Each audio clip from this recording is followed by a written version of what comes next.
Dan bencana ataupun rencana perbaikan jembatan ambruk di Kecamatan Mandalawangi, kita telah terhubung dengan Wakil Bupati Pandeglang, Banten, Iing Andi Supriyadi. Assalamualaikum, selamat siang Pak Andi. Waalaikumsalam, selamat siang.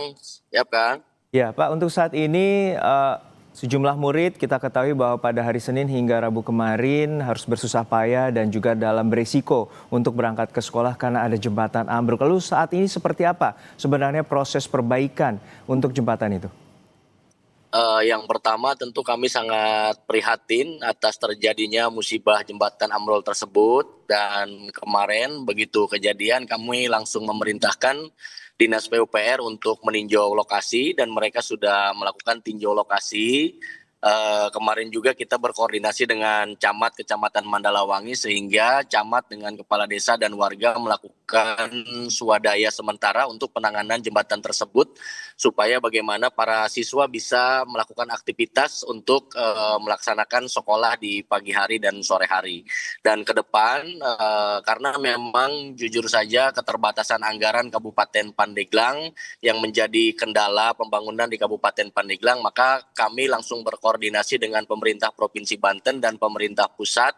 Semoga penanganan ini segera ditangani secara bersama-sama baik oleh pemerintah daerah Kabupaten Pandeglang dan pemerintah Provinsi Banten.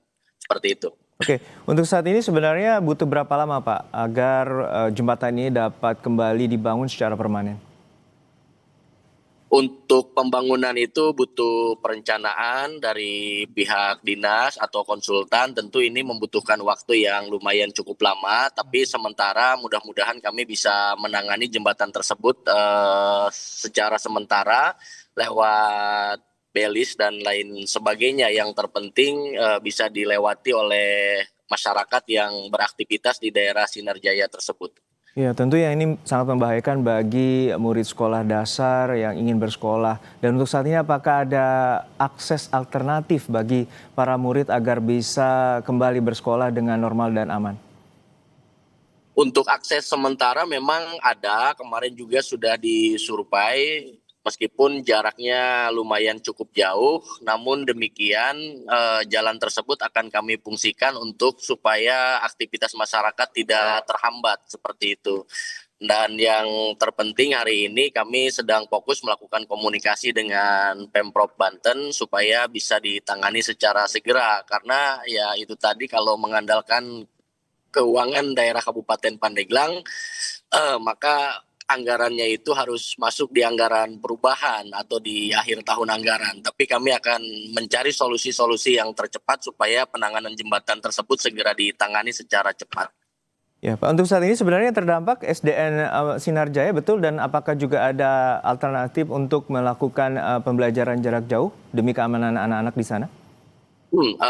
Untuk sementara belajar jarak jauh belum diterapkan karena hari ini siswa-siswi sudah mulai bisa beraktivitas ke sekolahnya karena masyarakat di sana alhamdulillah sudah melakukan swadaya sehingga jembatan tersebut bisa dilalui oleh para siswa dan siswi yang akan melaksanakan sekolah. Oke, untuk saat ini estimasi pembiayaan pembangunan sendiri membutuhkan dana berapa, Pak? Tadi Bapak menyinggung bahwa kekurangan dana yang akhirnya perlu untuk segera agar warga ataupun para murid ini dapat normal dan juga mencegah dari bahaya untuk ke sekolah. Ya, tentu untuk anggaran harus dihitung secara teknis oleh dinas terkait ya, karena itu ada ombudsman termasuk panjang jembatannya juga berapa, tapi kurang lebih membutuhkan anggaran kalau tidak salah perkiraan sekitar 2,5 miliar sampai dengan 3 miliar seperti itu.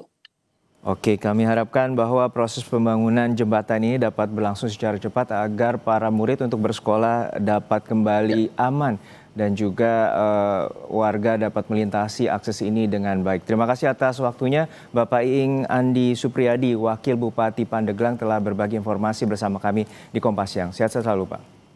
Sama-sama.